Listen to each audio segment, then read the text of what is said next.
Pertanyaan untuk kamu. Mami, gimana cara percaya lagi sama suami setelah dikhianati atau dibohongi? Waduh, berat Pak. Oke, yang pertama, ini bukan tips lah ya. Nggak, yang pertama aku pengen ngasih tahu adalah yang namanya manusia itu nggak ada yang sempurna. Jadi manusia itu gudangnya dosa. Yang namanya dosa atau maksudnya nggak sempurna, udah pasti dia bakal bikin salah. Salah satunya adalah mengecewakan, kayak ngebohongin orang atau apa segala macam, dan itu bisa berpotensi ke orang-orang terdekatnya dia. Jadi kalau kita berharap pasangan kita itu nggak akan mengecewakan kita, menurut aku ekspektasinya ketinggian. Salah Karena nggak mungkin. Salah ekspektasi. Iya, kalau mau yang nggak mengecewakan cuma satu, Tuhan, bukan manusia gitu loh. Jadi ketika kita berharap kita sama pasangan dan kita berharap dia nggak mengecewakan kita, agak susah ya. Terlalu muluk-muluk menurut aku, karena kita sendiri nggak bisa menjamin diri kita kalau kita nggak akan pernah ngecewain pasangan kita. Itu yang sering banget aku sama papi ngomongin. Kayak semakin kita deket, semakin kita makin ngerasa butuh satu sama lain, semakin besar potensi kekecewaan kita gitu loh maksudnya. Jadi ya makanya orang bilang rasa percaya itu mahal ya, Pepe. Setuju. Bangunnya setengah mati, rapuh. hilangnya bisa dalam sekejap gitu loh maksudnya. Nah terus, jadi menurut aku kita harus lihat dulu, misalnya kayak oke, dia bohongin atau dia hianatin, separah apa? Yang pertama. Bohongin tentang apa? Tentang gitu apa? Ya kan apa. ini nggak diceritain, Iya. jadi aku nggak tahu. Kalau gitu kan. bohonginnya tiba-tiba punya anak di luar sana. Nah ya itu dia, makanya kayak kita nggak tahu separah apa. Yang kedua, ketika akhirnya itu yang kedua adalah dia kasih tahu ke kita atau kita tahu sendiri kepergok gitu loh maksudnya. Betul. Menurut aku kalau dia kasih tahu ke kita itu tandanya dia mau mencoba terbuka dan dia menerima segala konsekuensinya. Menurut aku itu lebih bagus daripada kita kepergok dan dia diem aja nggak sengaja nggak ngasih tahu ke Mungkin kita. kalau yang dia mau kasih tahu kayak dia berpotensi mau bertobat kali ya, Iya, gitu loh. menurut Dia aku mengumpulkan kayak gitu. keberanian untuk dia Karena mau jujur. iya namanya udah jadi aib dan maksudnya kayak orang nggak ada yang mau disalahin gitu loh. Orang nggak ada yang mau kehilangan kepercayaan. Jadi ketika dia sudah memutuskan untuk mau ngasih tahu secara jujur lewat mulut dia sendiri dan dia nggak berharap lu tahu dari orang lain atau lu tahu sendiri, menurut aku itu adalah poin bagus gitu. Justru harus diapresiasi, harus bilang thank you justru kalau untuk dia mau jujur kayak gitu. Terus ketika dia akhirnya sudah jujur, kita lihat gimana dia minta maafnya, apakah dia sungguh-sungguh ataukah enggak gitu kan. Dan ketika dia sudah keluarkan semuanya, kan keputusan di kita nih mau maafin apa enggak gitu kan. Menurut aku kalau memang dia mau kalau kita mau maafin dia, berarti saatnya kedua belah pihak ini belajar. Yang satu belajar untuk nggak mengecewakan lagi dan nggak menyia-nyiakan kesempatan kedua. Yang satu belajar untuk mengampuni. Mengampuni bukan berarti melupakan. Menurut aku mengampuni itu artinya akan selalu ingat. Dan ketika selalu ingat, akan selalu belajar untuk maafin dan gak ungkit-ungkitin itu lagi gitu loh maksudnya. Ya itu struggle terbesar dari setiap orang yang mau belajar mengampuni gitu loh. Jadi ketika kita udah mutusin mau maafin pasangan kita, walaupun akhirnya setiap dia mau ngapain kita mau keinget-inget lagi, kita harus belajar dalam diri kita untuk oke, gue udah mau maafin dia, jadi gue mau kasih dia kesempatan kedua. Ini keputusan gue secara sadar. Jadi gue akan berusaha untuk menahan diri kita, untuk menahan diri gue untuk nggak ngungkit-ngungkit, nggak apa ya. Mulai lembaran baru lah, karena nggak yang nyindir gitu loh maksudnya. Maksudnya kayak cewek tuh paling sering tuh kayak misalnya gini ya, kayak aku ngelakuin kesalahan sama kamu tuh, aku nyolong kerupuk kamu, misalnya contoh gitu. Aku nyolong kerupuk kamu nggak ngomong-ngomong gitu kan.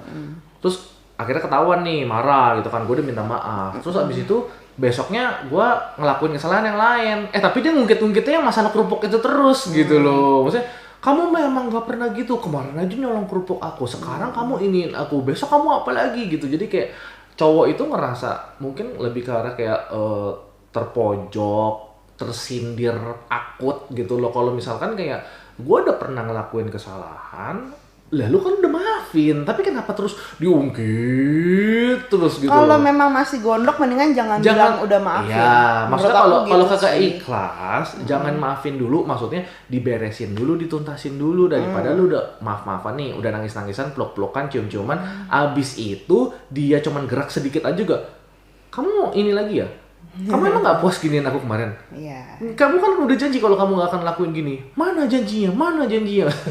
Jangan begitu juga. Mengampuni itu termasuk lu nggak merasa lebih superior dari dia dan akhirnya bisa nginjek-nginjek dia karena dia pernah melakukan kesalahan itu sih. Itu termasuk dalam proses untuk mengampuni. Gak gampang menurut aku karena itu proses ya, namanya bangun kepercayaan butuh proses. Sekarang udah dihancurkan, Pasti ada mungkin nggak akan 100% konsekuensinya. lagi gitu Iya. kan, tapi ya seiring berjalannya waktu dan untuk balikin kamu bisa percaya ke dia lagi ya memang dia harus buktikan. Yang pertama ya waktu yang bisa nyembuhin, yang ketiga ya kitanya yang harus secara sadar untuk mau belajar ngampunin lagi. Makanya kenapa ya nggak usah terlalu gampang ngomong bisa maafin orang. Iya memang maafin orang susah. Susah. Kita harus akui ya, maafin orang tuh memang yang menyakiti kita tuh susah. Tapi kalau misalkan kayak gue sih selalu ngomong kalau kayak ke followers kayak ya kita mah yang namanya manusia mah gudangnya masalah, gudangnya dosa,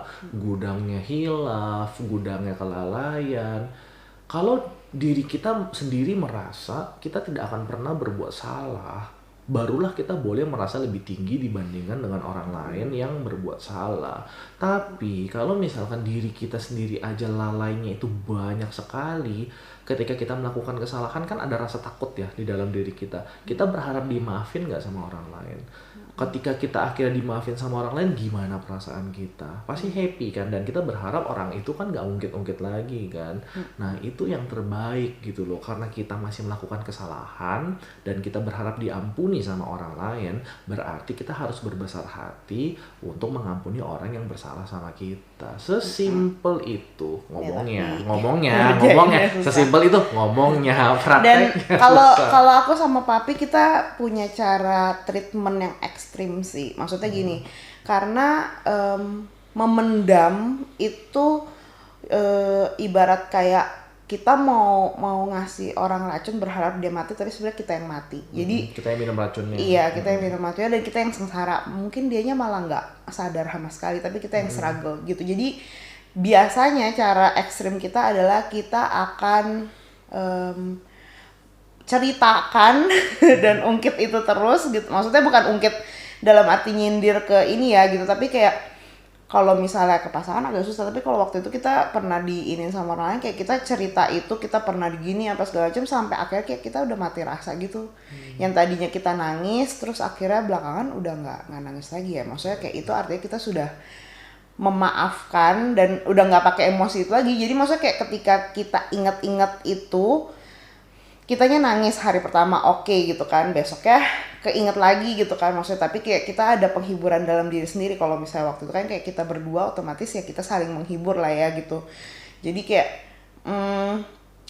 mau nggak move on dulu awal-awal kayak mau nangis it's okay gitu, tapi ya kita harus tahu poin tujuan ke belakangnya itu apa gitu. Dan semakin lama akhirnya kita semakin terbiasa gitu. Maksudnya kayak ketika ada yang sharing, iya gue juga pernah diginiin terus gini-gini, terus kayak kita baru sadar kita udah nggak baperan lagi ya gitu. Maksudnya kayak Kita berteman erat dengan penderitaan. jadi kayak ya udah kita udah maafin kok gitu loh. Maksudnya jadi itu intinya memaafkan itu adalah ya ketika lu ingat-ingat lagi Ya, lu maafin lagi. itu pergumulan di diri kita gitu loh. Maksudnya gimana kita mau kemakan emosi kita untuk tetap iya ini gue play victim apa segala macam, atau kayak ya memang gue pernah di ini dan gue someday bakal nyakitin orang juga gitu. Jadi ya sama-sama kita belajar kayak gitu sih kurang lebih. Aku sih kasih ilustrasi yang gampang sih sebenarnya sama orang-orang yang nanya ya soal masalah ngampunin atau maafin gitu ya.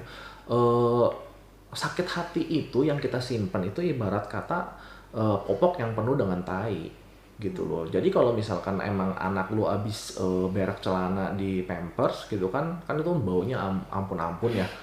Lu boleh, lu punya pilihan, lu tetap taruh itu di tong sampah yang ada di dalam kamar lu, atau lu buang itu ke depan, tong sampah di depan gitu. Jadi kalau misalkan memang lu taruh itu di dalam kamar lu, resikonya ya satu, itu seluruh ruangannya pasti bau. Pasti.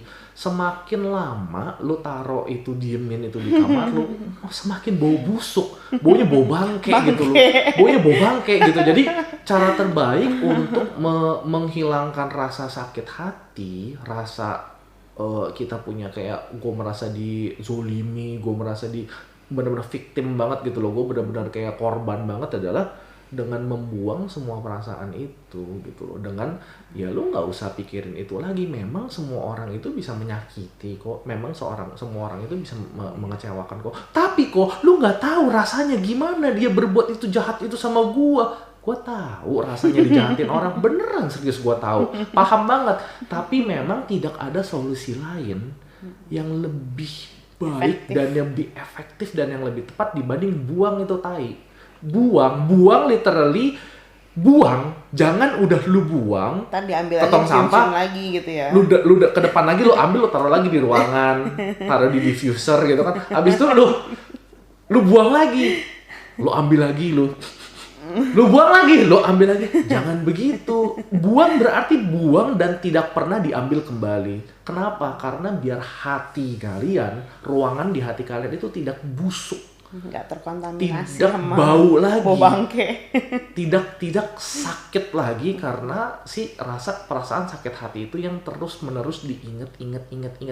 Percayalah, orangnya sendiri belum tentu ingat apa yang dia perbuat sama elu gitu loh. Orangnya sendiri belum tentu ingat. Kalau pasangan mungkin lebih ingat kali. Mungkin ada juga Beb yang nggak ingat, Beb. Ada juga yang nggak sadar dia udah nyakitin pasangannya. Ada juga yang nggak sadar. Makanya itu diperlukan kebesaran hati kita. Kalau gue sama Mami gitu ya, contoh Mami buat salah sama gue, sebelum dia minta maaf sama gue udah maafin dia.